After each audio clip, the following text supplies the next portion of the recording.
নমস্কার সবাইকে। এখন 2026-এর বিশ্বকাপ চলছে, সবে শুরু হয়েছে, দুদিন হয়ে অতিক্রম হলো। আজকে ভোর রাতে আমাদের সকলের প্রিয় দল ব্রাজিলের খেলা। সুতরাং সারা শহর, সারা ভারতবর্ষ, সারা বিশ্ব থেকে, ভারতবর্ষ তো আলাদা নয়, ভারতবর্ষ তথা কলকাতা শহর সারা বিশ্বের সঙ্গে মেতে উঠছে, ধীরে ধীরে বিশ্বকাপ জয়ের জ্বরে আক্রান্ত হচ্ছে। এই সময় প্রত্যেক বছর ছোটোবেলা থেকেই একটা কথা মনের মধ্যে ঘুরপাক খায়, সেই নিয়েই আজকে আলোচনা করব। এবং আমার সরাসরি আবেদন থাকবে আমাদের দেশের মাননীয় প্রধানমন্ত্রী নরেন্দ্রজির প্রতি। আমরা অন্যান্য দেশের ফুটবল খেলা দেখে আনন্দ পাই, ছোটোবেলা থেকেই আমরা দেখছি, কিন্তু আমাদের মনে সবসময় প্রশ্ন থাকে যে আমাদের দেশ কি কোনো দিনই খেলতে পারবে না? আমরা না দেখি, আমার ছেলে আজকে 15 বছর বয়স, ও অথবা ওর পরবর্তী প্রজন্মকে কোনো দিন দেখতে পারবে না। আমরা জানি যে 60-এর দশকে শুনেছি ভারতবর্ষ সামার অলিম্পিকে 4th পজিশন পেয়েছিল। সেই সময়কার দিকপাল ফুটবলাররা পিকে ব্যানার্জি, চুনি গোস্বামী সহ বড় বড় যে সমস্ত খেলোয়াড়রা ভারতীয় দলের প্রতিনিধিত্ব করতেন, পিটার থঙ্গরাজ, তুলসীদাস বলরাম, পরিমল দে, পরবর্তীকালে সুরজিৎ সেনগুপ্ত, ভাস্কর গাঙ্গুলি, প্রসূন ব্যানার্জি, প্রশান্ত ব্যানার্জি, অলোক মুখার্জি সহ বহু বহু মানুষ, সারা দেশের বিভিন্ন,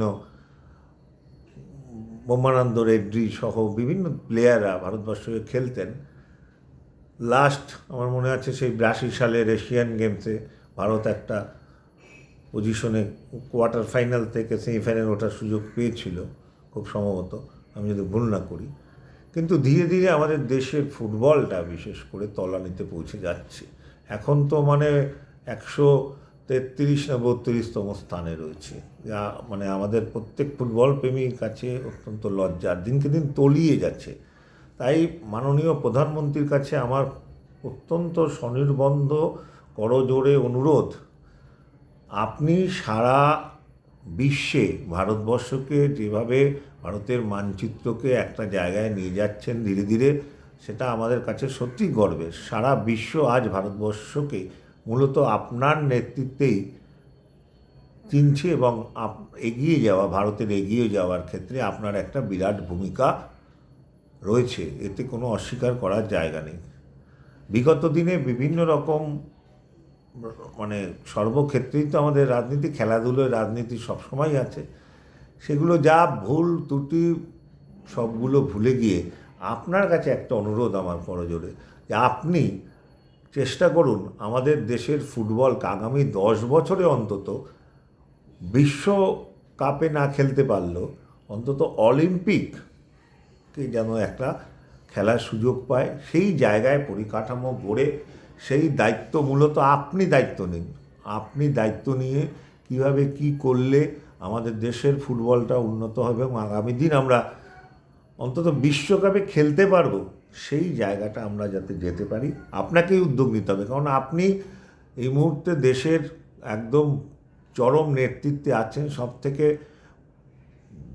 সর্ববিশ্বে আমাদের দেশকে মান উন্নত করছেন, দেশের নাম উজ্জ্বল করছেন।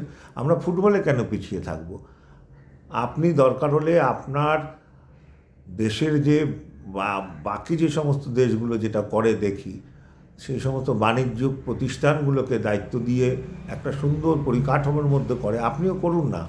আপনিও কাইন্ডলি একটু এদিকটা নজর দেন। আমি জানি আপনার বিশাল দায়িত্ব, আপনার সারা দেশকে নিয়ে ভাবার প্রস্তুত পান না এর বাইরে, কিন্তু ফুটবলটাকে একটু কাইন্ডলি অনুগ্রহ করে বলছি একটু দেখুন, কেননা আমাদের আর ভালো লাগছে না। আমরা ব্রাজিল, আর্জেন্টিনা, জার্মান ইত্যাদি ফুটবলের দেখার জন্য রাত জাগবো, পাড়ায় পাড়ায় সাজাবো, কেউ মাথা ন্যাড়া হব, কেউ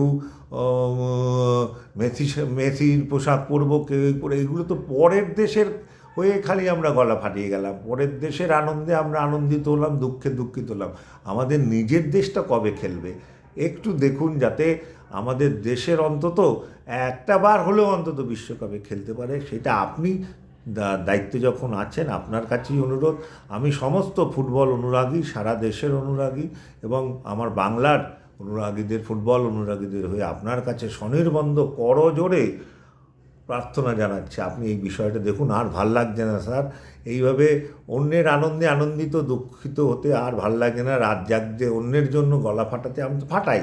আমরা ফুটবল ভালোবাসি, দেখি, ভালো কথা, ভালো স্কিল ফুটবল, ভালো ফুটবল দেখতে আমরা আনন্দ পাই ছোটোবেলা থেকে। ফুটবল আমাদের রক্তে, কিন্তু আমাদের দেশ খেলবে এটা আমরা দেখতে পাবো না।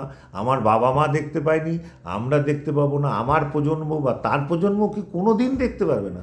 এটা কি সম্ভব নয়? আমি জানি আপনার প্রতি সারা ভারতবাসী হিসেবে, ভারতবাসীদের হয়ে আমার বিশ্বাস যে আপনি এটা পারবেন। চেষ্টা করলে, একটু মনোযোগ দিয়ে, একটু ভালো করে যদি চেষ্টা করুন, আন্তরিকতার সঙ্গে আমাদের মতো ক্ষুদ্র নাগরিকদের কথা ভেবে একটু যদি আপনি চেষ্টা করেন, নিশ্চয়ই আপনি পারবেন। আমার মতের সঙ্গে যারা একমত হবেন তারা অবশ্যই লাইক, শেয়ার, কমেন্ট করবেন এবং আপনাদের এ বিষয়ে কি মতামত, স্বনির্বন্ধ অনুরোধ আপনারাও জানান, যাতে আমরা ছোট্ট প্রয়াস হলেও, আমার ছোট প্রয়াস হলেও প্রধানমন্ত্রী বা ফুটবলের যে কর্তৃপক্ষ রয়েছে বা তারপরে যে দায়িত্বে আছেন, কল্যাণ চৌবে থেকে মাননীয় প্রেসিডেন্ট কল্যাণ চৌবে থেকে শুরু করে সবার দৃষ্টি আকর্ষণ করছি, একটু অনুরোধ, স্বনির্বন্ধ অনুরোধ, ফুটবলের দিকটা যাতে আগামী অন্তত 10 বছর পরেও, 30-এর পরে যে 36-এ যে আমাদের বিশ্বকাপ, পরবর্তী যে বিশ্বকাপগুলো রয়েছে, অন্তত 2টো টার্মের পরে যেন আমরা খেলতে পারি সেই জায়গায়, বা অলিম্পিকে বা এশিয়ান গেমসে একটা ভালো জায়গায় ধাপে ধাপে যাতে এগিয়ে আমরা অলিম্পিক থেকে, এশিয়ান গেমস থেকে আমরা যেন বিশ্বকাপে পৌঁছতে পারি, এই দিকটা একটু নজর রাখুন। স্বনির্বন্ধ অনুরোধ, ভুল ত্রুটি বলে, ভুল কথা বা কোনো কথা বলে থাকলে এটা আপনাদের আঘাত দেবে, নিজ গুণে ক্ষমা করে নেবেন। আমি বারবার প্রধানমন্ত্রী সহ কর্তৃপক্ষের কাছে অনুরোধ রাখছি। নমস্কার। আপনাদের মতামতটা সমস্ত দর্শকদের বলবো, আপনাদের মতামতটা এই বিষয়ে অবশ্যই খুবই গুরুত্বপূর্ণ। আপনারা একটু জানাবেন, লাইক, শেয়ার এবং কমেন্ট করুন, ভালো লাগবে। নমস্কার।